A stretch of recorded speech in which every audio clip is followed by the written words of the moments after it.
Salam damai sejahtera para saudara-saudari yang terkasih dan dikasihi Tuhan. Semoga kita semua selalu mendapatkan perlindungan dan berkat dari Tuhan, sehingga perjalanan hidup kita pada hari ini dapat kita jalani dengan sebaik-baiknya. Dan tetaplah selalu setia untuk mengikuti protokol kesehatan, karena kita perlu menjaga diri kita dan juga menjaga sesama kita. Para saudara-saudari yang terkasih, Injil pada hari ini memberikan inspirasi yang sangat berguna bagi kehidupan kita. Di zaman kita sudah melihat dan mengalami sendiri perubahan yang begitu cepat, perkembangan yang begitu pesat, dan hal itu pun tampak dalam perkembangan teknologi maupun perkembangan ilmu pengetahuan. Tentunya semua itu menjadi berkat bagi hidup kita dan juga membuat kita hidup menjadi lebih baik. Akan tetapi, di tengah-tengah semua itu terjadi fenomen-fenomen yang menarik, fenomen-fenomen yang viral, ataupun fenomen-fenomen yang menjadi misteri di dalam kehidupan kita. Bagaimana kita menyikapi semua itu? Mungkin kita akhirnya berusaha untuk memahami dengan kemampuan akal budi kita, dengan informasi-informasi yang ada di dalam dunia internet. Tetapi setelah itu, apa yang perlu kita lakukan? Nah, inilah yang hendak dibahas oleh Tuhan Yesus Kristus.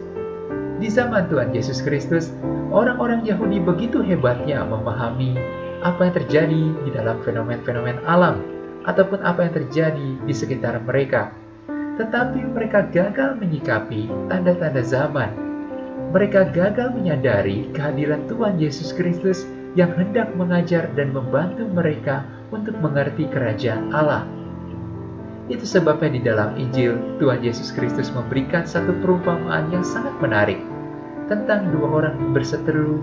Lalu di dalam perjalanan sebelum sampai kepada hakim, hendaknya orang yang satu berusaha mengusahakan perdamaian, sehingga ketika sampai di hadapan hakim, kasusnya ataupun konfliknya tidak berkelanjutan.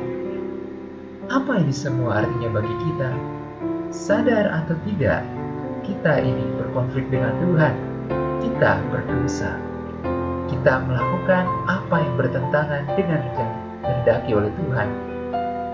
Kita bisa melihat dalam perilaku kita di sosial media ataupun perilaku hidup kita sehari-hari.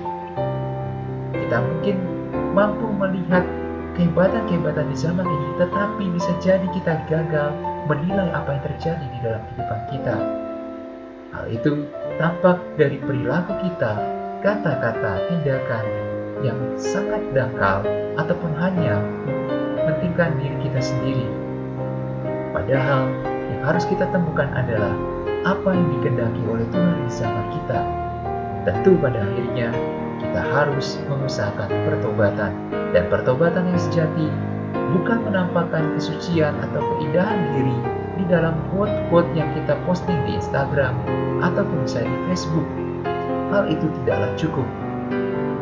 Justru yang harus kita lakukan adalah mengusahakan pertobatan di dalam kehidupan kita. Bagaimana kita menggunakan sosial media, bagaimana kita bersikap di dalam kenyataan hidup ini. Itu semua yang perlu kita usahakan di tengah segala perubahan zaman.